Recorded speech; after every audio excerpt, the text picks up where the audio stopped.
Have you seen the SWAT heard around the world, seen around the world? It's Melania rejecting Donald Trump, trying to hold her hand. This is nothing but a fun story, but I'm gonna back it up with a lot of context. First, let's watch the video of them in Israel together.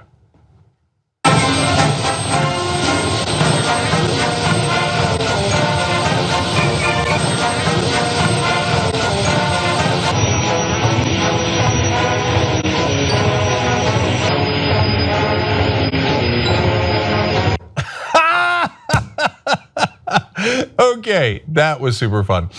What I love is how J.R. Jackson slows down the videos. Because if you just saw it as a GIF or whatever online, you might be like, wait, what's that? Did she really swat it? And when it slows down, he's got it out there forever. Seems like for a couple of hours. He's like, come on, come on, come on, hold my hand. And then she's like, bam!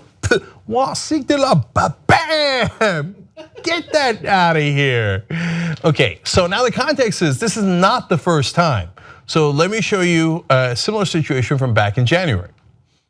See the president-elect of the United States. See the president-elect of the United States. President-elect of the United States. Again, it's awesome when you slow it down. He tries to hold her hand. She does for about half a second. Not only does she let it go, but she again does this like please get away from me. Now look, if you're wondering what this might be about, and remember, she's not at the White House. She's using Baron Trump's schooling in New York as an excuse not to live with Donald Trump, which we could hardly blame her for. But I don't know if you know this, they have really, really good private schools in Washington, D.C. That's where first couples move their kids because it's the president. Plus, you might know that they're not gonna stay there long. Okay, but so in terms of why this might be happening, during the campaign, we found out a million things that probably Melania Trump didn't know either.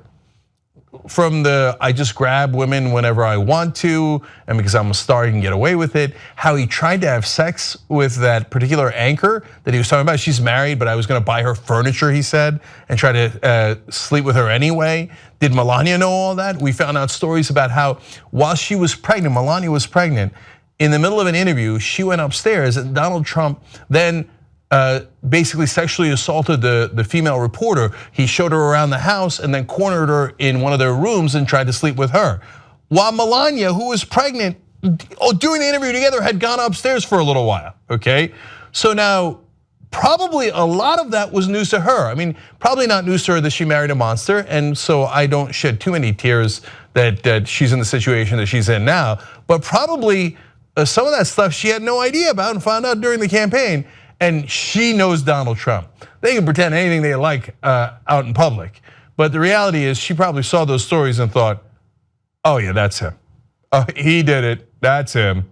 Besides which, some of them are on tape. You hear him saying it, right? About how he's trying to sleep with the anchors, etc. So then that maybe explains this tweet that had gone up a little while ago. And I didn't cover this when it first came out because I was dismissive of it because I thought it must be a mistake. So it's a reference to how that they're building a wall, is the only real wall he's built is between him and his wife.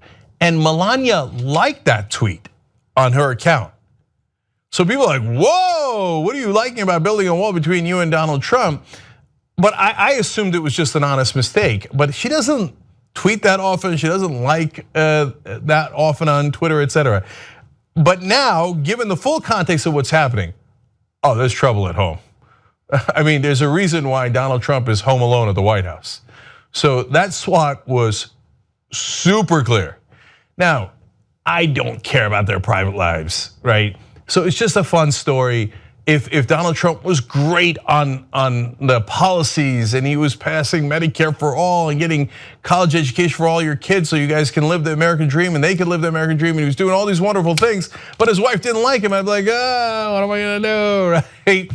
But in this case, it's equally not relevant because we dislike his policy. So I'm just telling you what's happening because that was real. It definitely happened. But don't take it too seriously. That is not how you should judge Donald Trump. You should judge him on the merits. And there, he's a far bigger disaster. Our reporter Jordan Chatton broke the Donna Brazile story. He was right, she just apologized for it. Help us get more reporters like that. You're the one responsible for that. Thank you, and let's do more right now at tytnetwork.com/go.